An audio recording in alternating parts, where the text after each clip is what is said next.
வனதீஸ் kitchen. வாங்க, இன்றைக்கி சூப்பராக ஒரு ருமால் ரொட்டி எப்படி செய்கிறதுன்னு சொல்லி கொடுக்குறேன். கல்யாண வீடுகள்லாம் சாப்பிட்ருப்பீங்க அந்த ருமால் ரொட்டி. 2 கப்பு மைதா, உப்பு, ஒரு 1/4 ஸ்பூன் சர்க்கரை, ஒரு 1/4 spoon baking soda, 1/4 spoon baking powder, மீதி காய்ச்சி ஆற வச்ச பால்.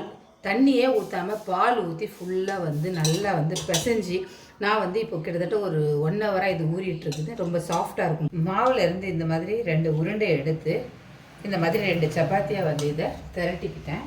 இதை திரட்டினதில் கொஞ்சம் போல் ஒரு 1/2 ஸ்பூன் நெய் சேர்த்துட்டு, நெய் கொஞ்சம் நல்லா இதில் இப்படி தடவி விட்டுக்கோங்க, எல்லா பக்கமும் படுற மாதிரி. இதில் கொஞ்சம் போல் அரிசி மாவை தூவி விட்டுட்டு இன்னொரு சப்பாத்தி திரட்டினதை எடுத்து அது மேலே வச்சுட்டு இப்போ இதை நல்லா இழுத்து நல்லா மெலிசாக திரட்டணும். எவ்வளோ மெலிசாக திரட்ட முடியுமோ அவ்வளோ திரட்டணும். இதை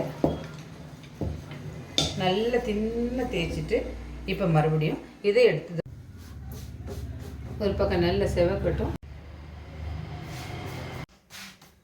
ரெடி ஆகிடுச்சு, எடுத்துடுறேன். இதை நான் ரெடி ஆகிடுச்சு. இப்போ இதை பிரிச்சிடலாம். அவ்வளோதான், பாருங்கள், ரெடி ஆகிடுச்சா? அவ்வளோதான், நல்ல சூப்பராக ரெடி ஆகிடுச்சு பாருங்கள். அவ்வளோதான், சூப்பரான ருமால் ரொட்டி ரெடி ஆகிடுச்சு. ட்ரை பண்ணி பாருங்கள். பிடிச்சதுன்னா லைக் பண்ணுங்கள், ஷேர் பண்ணுங்கள், சப்ஸ்கிரைப் பண்ணுங்கள். நன்றி, வணக்கம்.